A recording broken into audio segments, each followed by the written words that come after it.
I had all my kids the hard way. You just got to tell me how you got this little angel. What do you do? Just fly straight down from heaven. Well... You're going to send them to Arizona State.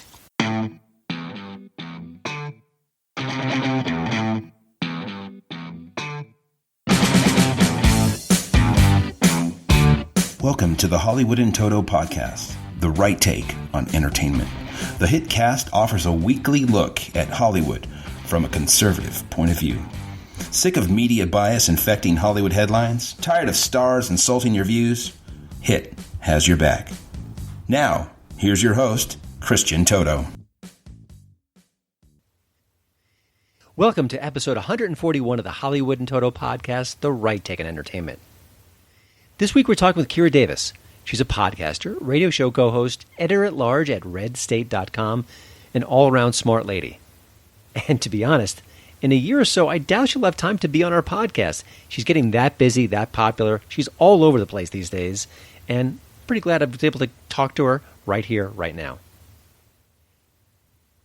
You know, at the start of the HiTcast, I don't usually give movie reviews. It's for later in the show.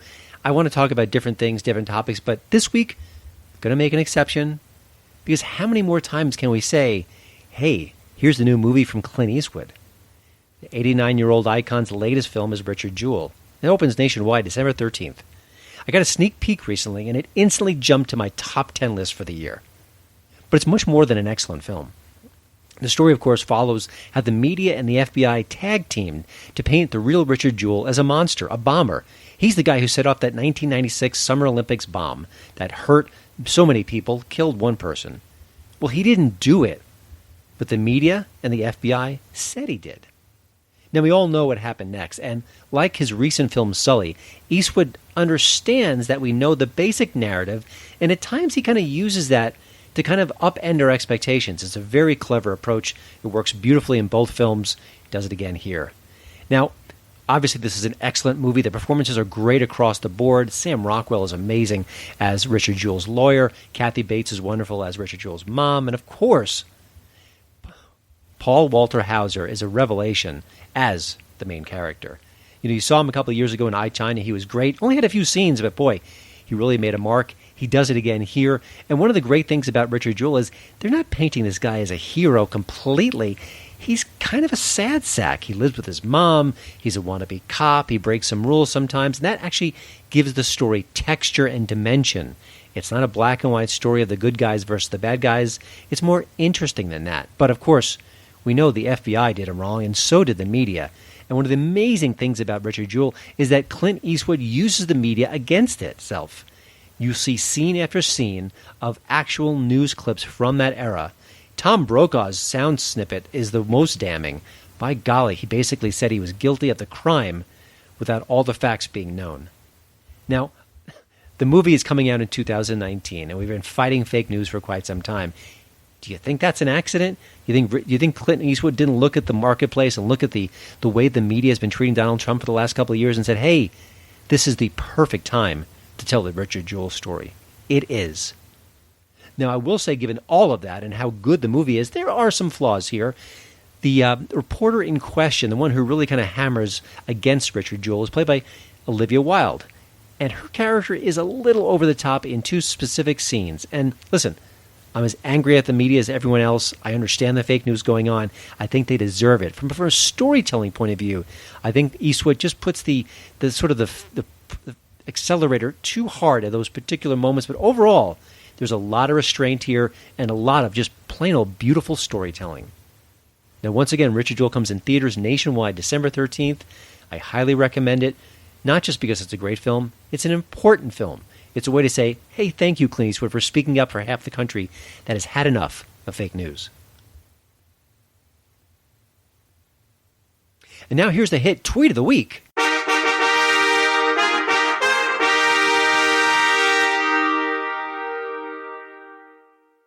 This week's winner is Bran Pearlman again. I think it was either last week or the week before we honored Mr. Pearlman, but I couldn't let this one go by. Remember how that snooty professor in the impeachment hearings attacked President Trump's son, Barron, using his name to mock the president? It was cheap. It was lazy. It was beneath almost anyone. I'll assume it was beneath her, too. She later gave a begrudging apology, one of those non-apology apologies that made her sound even worse, but it just was an awful little moment. Now, First Lady Melania Trump is pretty quiet for the most part, doesn't tweet a lot, certainly not as much as her husband, but she actually went to Twitter and stood up for her son, her family, and against that professor. He did the wrong thing, she said, obviously, and most everyone realizes that, well, except Bran Pearlman. Here's his response to the FLOTUS's tweet savaging that particular comment. How dare you? How dare you ever intone a concern for a minor child? Do the ones ripped from their parents' bosom because of your husband's savage policy not count? Maybe because the brown ones are inferior to the Slovakian ones. How dare you? Who's going to tell Ron that the UN reported that the Obama administration separated many, many brown kids from their parents? I don't want to do it. Please subscribe to my daddy's podcast. If he gets 100 new listeners, he'll stop forcing me to record these spots. This week's hit tip of the week comes with some serious strings attached. No lie. The movie is The Fanatic, and it's not a good film. It's flawed. It's really flawed. In so many places, I lost count tracking them all. But I couldn't look away. And I have to say, if someone had it on their TV and I was in the room, I might watch it again. So there's that. John Travolta stars as Moose. He's a mentally challenged guy who's obsessed with Hollywood and all the trappings of celebrity. And one star in particular, Hunter Dunbar. Now, naturally, these two characters are going to meet and meet again, and things are going to get ugly. If you've seen the trailer, you know what's going to happen next. Now, the critics mostly savaged The Fanatic. Absolutely just devastated it. And the movie made about $1.98 at theaters. Now, I'm exaggerating, but not by much. It was like an absolute box office catastrophe. John Travolta is not the box office attraction he once was. No doubt about that. But he's excellent here. You know, I've been really critical of Travolta in recent years. I just feel like he's, for lack of a better phrase, he can't have, his fastball doesn't work anymore. He's just going through the motions. His characters aren't as compelling as they once were. This was a major movie star. Just go back and watch Saturday Night Fever. He is a revelation. Lately, not so much. But here, he's really dialed in. He fully commits to the role. It's not just a physical transformation, but just the way he spits out his lines, the way he kind of couches his body. It's just a really, really interesting performance. The movie around him is flawed. It's ridiculous at times. Bloody, too. I didn't see that coming. But boy, this is a really good performance. I wish that he would devote himself as much here as he could with other films, better films. Now, like I said, there are going to be people who just hate this movie, but it's the kind of film, once you see it, kind of hard to shake it. Now, I see so many movies as a film critic that I walk out of the theater, I go home, I kiss my wife, and she says, "What'd you see, honey?" I either forget, I semi-forget, or I want to forget it. There's just nothing memorable about these movies. They're cookie-cutter situations. They're not terrible. Some of them are probably better than The Fanatic. I bet you a bunch of them are, but a movie that can stick with you, that can make you think, that can kind of challenge you in little ways, I find that appealing. So The Fanatic falls in that category, a deeply flawed film, but I don't think you'll regret seeing it. But of course, if I'm wrong, feel free to let me know on Twitter @HollywoodInToto. The Fanatic is available right now on Amazon Prime. You're listening to the Hollywood in Toto podcast, the right take on entertainment. Kira Davis is everywhere these days. She's an editor-at-large at redstate.com, so you can read some of her amazing columns there, of course. She's got a podcast called Just Listen to Yourself, which tackles some really tough cultural problems with wit and her signature insight. She's also part of the Smart Girl podcast for an extra dose of common sense. You need more? Well, she's also popping up more and more frequently on Fox News. And she fills in now and again for Dr. Dupinsky on his LA-based radio show. They don't just let anyone do that gig. And of course, if you're on social media, she's a force of nature. She doesn't suffer fools gladly, and she's pretty darn sharp. Best of all, she's got a very keen sense of pop culture, what's hitting, what's missing in Hollywood these days. That's why I invited her on the show. I hope you enjoy my chat with the smart and ever-popular Kira Davis. Well, Kira, you're a writer, you're a podcaster, you're a radio show host. I'm guessing this was not the master plan all along. And what did you envision yourself right now, maybe a decade or so ago? How did sort of the plan change as time marched on? Well, that's a funny question because you know how that old saying goes, if you want to make God laugh, make your own plans. Uh-huh. And I started out as an actress. I have a bachelor's in theater, and I moved to Chicago after school and became a theater actress and pursued that for a while. And then I got married and had kids. And so I retired from that because I wanted to stay home and raise my kids. But as it turns out, I actually didn't find the stay-at-home mom life that exciting, shockingly. And while I still wanted to be at home with my children and felt that that was the best choice for them, even if I wasn't enjoying it the most, I had to find something that I could do that didn't take me away from my family or take me away from my kids, but would provide me an outlet and maybe even some income. And so I literally sat down one day and I said to myself, I've got to do something. I have to come up with some kind of plan to have some other kind of outlet. What do I like to do besides acting? What do I love? Well, I love politics. I'm a political junkie, and I love debate and persuasion. So I could start a blog. It's free. I have lots of thoughts about things. I'm very opinionated. I'll just start writing my opinion on things. And that was right around the Tea Party time. And, I would just put up my thoughts, and then some people started reading them, and then they started sharing them. And then next thing you know, my work is being shared everywhere, and then I'm getting job offers, and I just kind of stumbled into the industry. And then I'm going on about 10 years now, having done this. I think it was meant to be, so I'm glad it worked out. And it does, you're right, it has the flexibility. I'm kind of a quasi stay-at-home dad because I take the kids to school, I pick them up, I make their lunch, I make their dinner, but I'm also having a full-time career on my own schedule. So it's a little manic, but I think we're both making it work. I was kind of curious, you cover Hollywood a lot, pop culture, and when I started doing this kind of work, it was reviewing movies, and once in a while you might get a Michael Moore film, and then you talk about how Hollywood intersects with the political realm. Now it's nonstop, it's all around us. When do you think this really kicked into high gear, and why did it kick into high gear?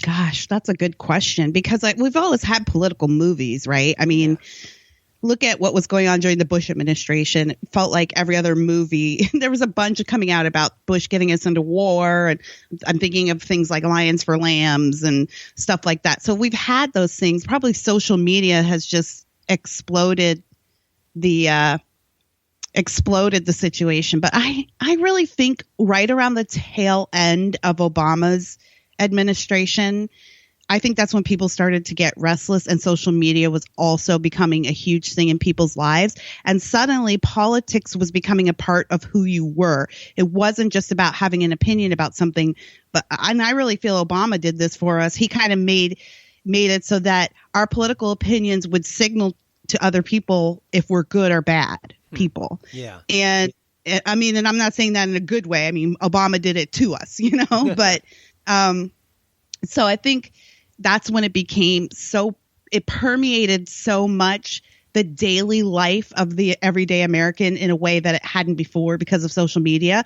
I just think then those people went to Hollywood, and now they're the ones that are writing, they're the ones that are creating, and they're seeing that there's this whole market out there for social justice and politics in your arts because they've just been so intermixed.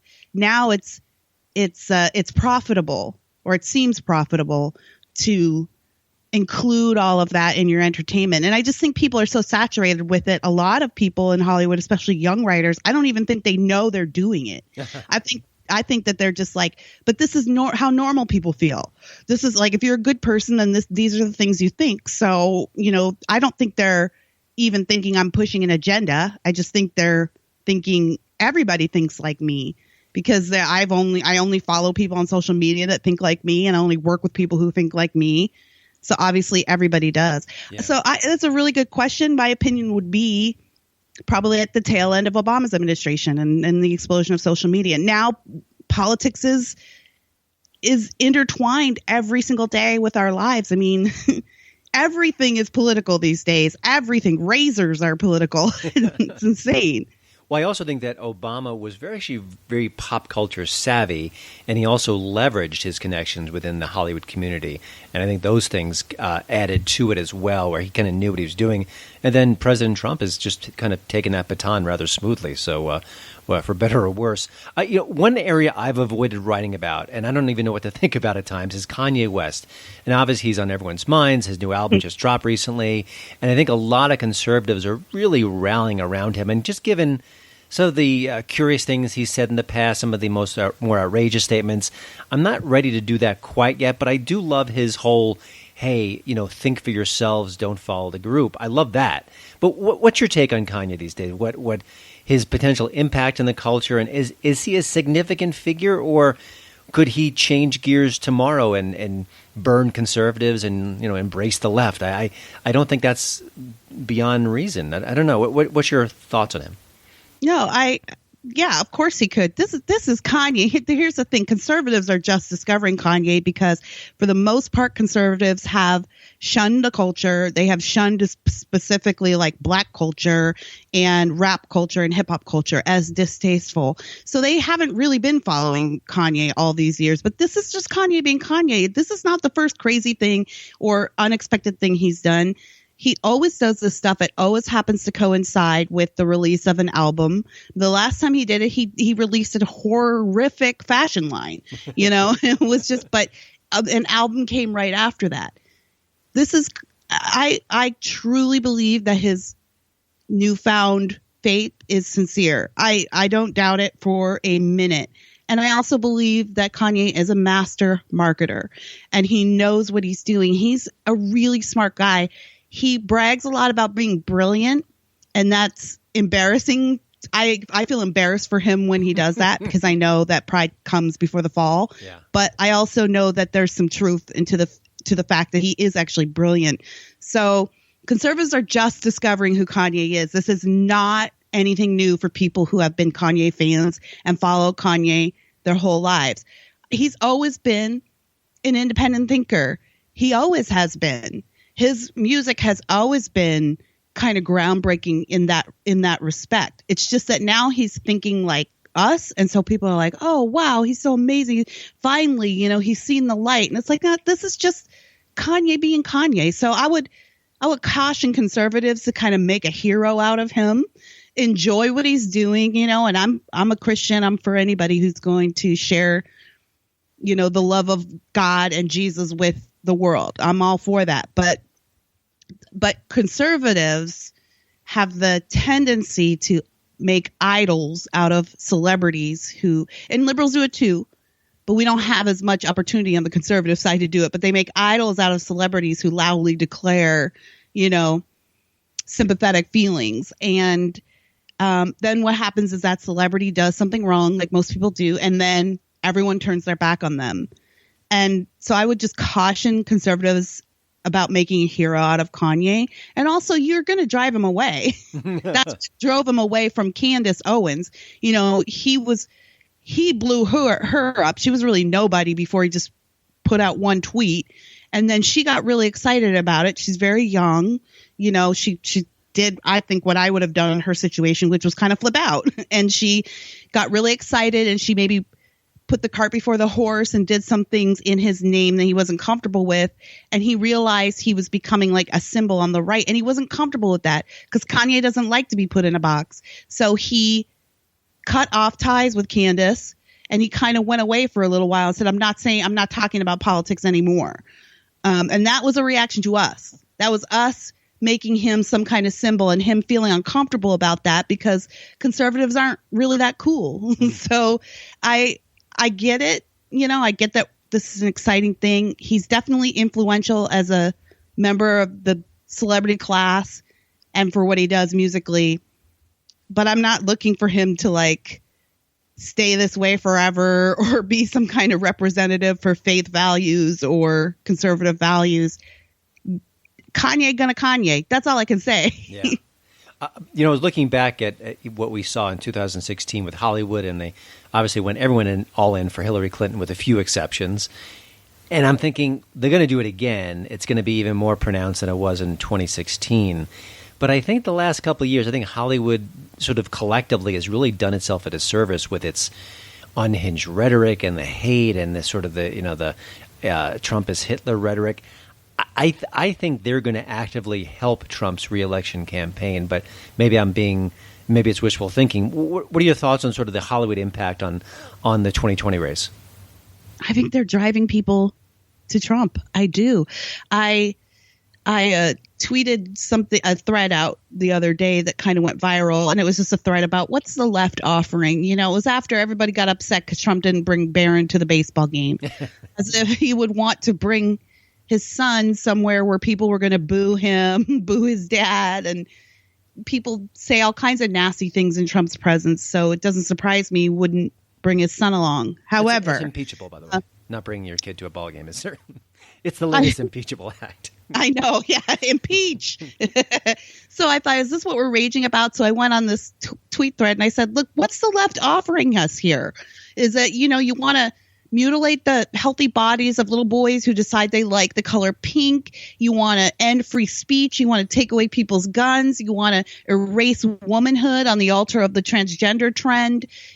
Everything you're offering, it sounds like prison. Why on earth would anyone from Trump to come over to you're canceling people left and right for the most idiotic of things, digging into people's tweets from when they were teenagers. I mean, it's just insane. What are you offering that makes anyone feel like, well, we're better off with them than with Trump?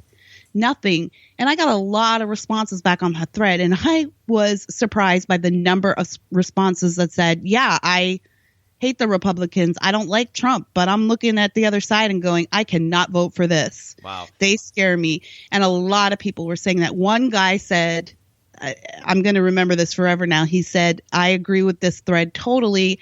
I was violently pushed into Trump's arms. And I think that's very descriptive of what's happening. I think Hollywood and the Democrat Party, which shocks me because there are some great minds in the Democrat Party, no doubt about it. And I know people are going to laugh at this, but Nancy Pelosi is one. There's a reason why she's had her job for so long. She knows what she's doing. She's no dummy. She's not a dummy. But I am just shocked at how obtuse they seem to be about what the American people are asking for. And they think rage is going to drive people away from Trump. I think that's a deep, deep miscalculation. I think people are experiencing rage fatigue, and I think it's going to show up at the ballot box in 2020. Yeah, and I think what you're sharing is anecdotal, but I don't dismiss it as being a snapshot of a larger trend. I had a story on my website a couple of days ago about a comedian, Dave Landau, very funny guy. He's described to me as left of center. I chatted with him on this podcast a while back, and he was talking about how what he's seeing in the culture is literally pushing him to the right, and especially as a comedian. He said, I can't imagine being a comedian and not wanting to kind of nudge to the right just because they're the people cheering me on while the other side is saying, no, you can't say this, you can't say that. So very fascinating cultural trend. Isn't it interesting how that shift has happened, though, Christian? Like over the last, I would say, just 5 years. I really think a lot of this is due to Trump. And of course, I've said this before, Trump is the symptom. He's not the disease. But I do think that he was, to use another metaphor, he was the match that lit everything on fire. It was all ready to go. It was a tinderbox. But it's so interesting how these positions have flipped, because not 30 years ago, 20 years ago, it was the right. It was the conservative sides that were such prudes, that were the language police, that were, that's what all this was a reaction to in the beginning. You want to tell people how to have sex. You want to be in their bedrooms. You want to limit the dirty words they can say on TV. You're so uptight. You're so buttoned up. And now it's flipped. And now it's the left that's uptight and buttoned up. And they're the language police, and they're the sex police.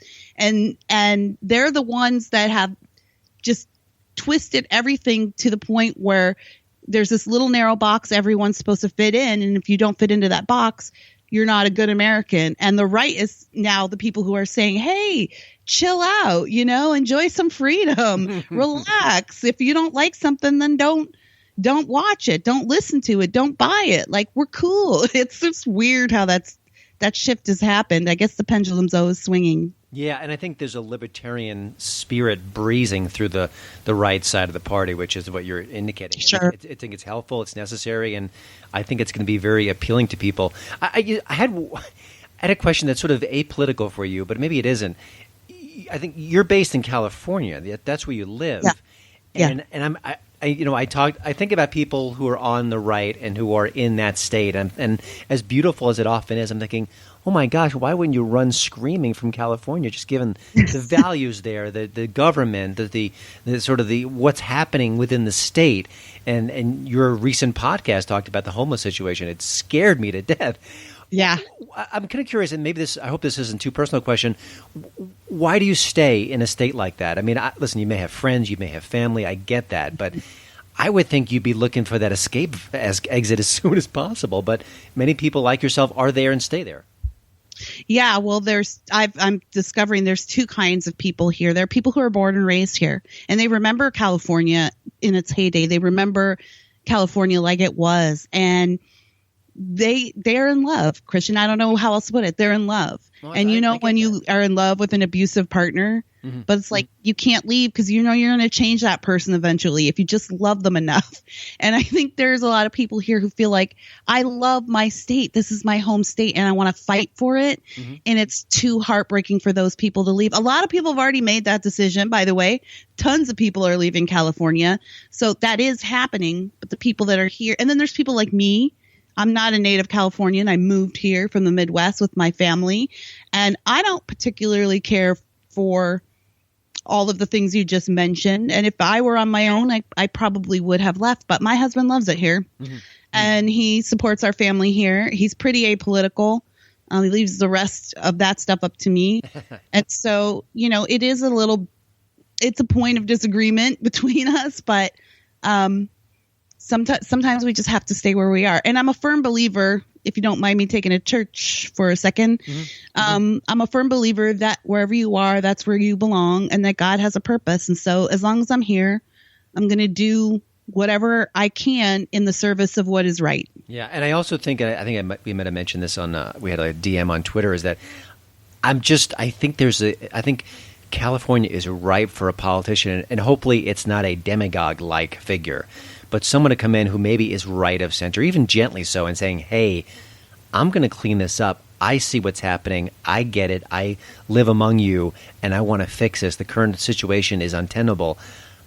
I don't see that as being beyond the realm of possibility. I think that's a real threat in a good way. I have to say, I'm sorry to interrupt. No, I actually... no, people don't share this opinion very much, so I'm definitely speaking for myself here. Personally, my feeling on the matter is that we actually could use a Donald Trump-like politician, someone who is just that crazy, because I'm telling you, people here are fed up. Everywhere you go, people are fed up. It used to be that the liberals could kind of just ignore things, that they could skate by on their ideology and just kind of shrug their shoulders and be like, well, that's life. That's how it is.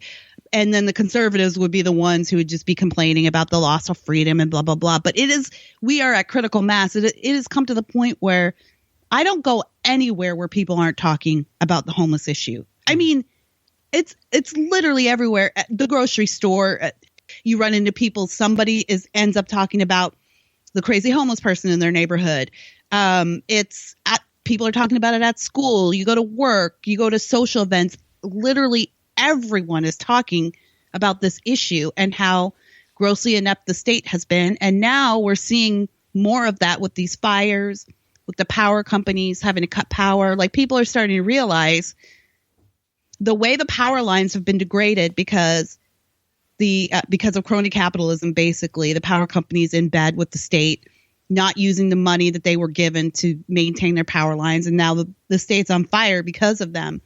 People are literally seeing the degradation of our infrastructure in the state, and they're sick of it. And I don't know that people believe Gavin Newsom anymore, but there hasn't been a viable option. I think if the right person came along and tapped into that anger, I do think that the state is ripe for some kind of Trump-like sweep. Maybe it wouldn't be a typical Republican. Maybe it would be somebody we just saw for a certain time come in, fix some stuff. and then go, and then we're back to politics as usual. Yeah. Maybe like a But right I of do. center Andrew Yang Yeah. even might kind of. Absolutely. Yeah. I genuinely believe that the people in the state will respond to that. I always say that the progressive left is bound and determined to make conservatives out of perfectly fine liberals. That's right.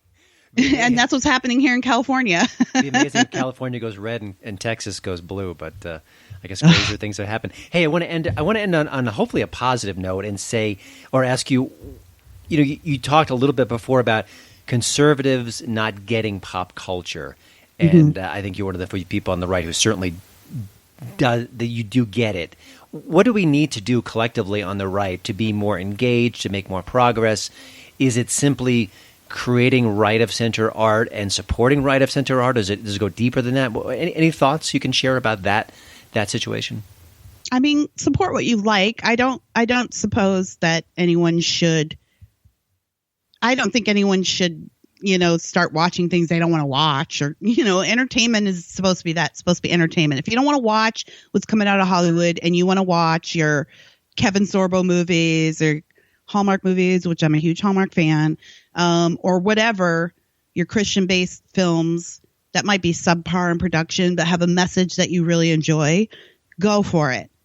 What I think conservatives need to stop doing is insulting the culture or pretending that they're too good for the culture. So I'll give you a for instance, and I know you experience this every year during award season. Oscars comes on, you sit down to do your live tweeting. I'm watching the Oscars, and you get a million tweets from conservatives going, "What? I wouldn't watch that trash. I turned that trash off long ago. Those people have nothing to say." Well, you know what? Those people are very influential in the way your kids think, and the way the people in your community think, and the way people perceive things. So let's stop turning up our nose. That's the problem in the first place. We turned up our nose at what was coming out of Hollywood, and we didn't even give it the space, or we didn't even give it the consideration that we needed to, which was, hey, this stuff is really influential. It's being streamed into every home everywhere. And now it's worse with the internet, and now it's coming from everywhere.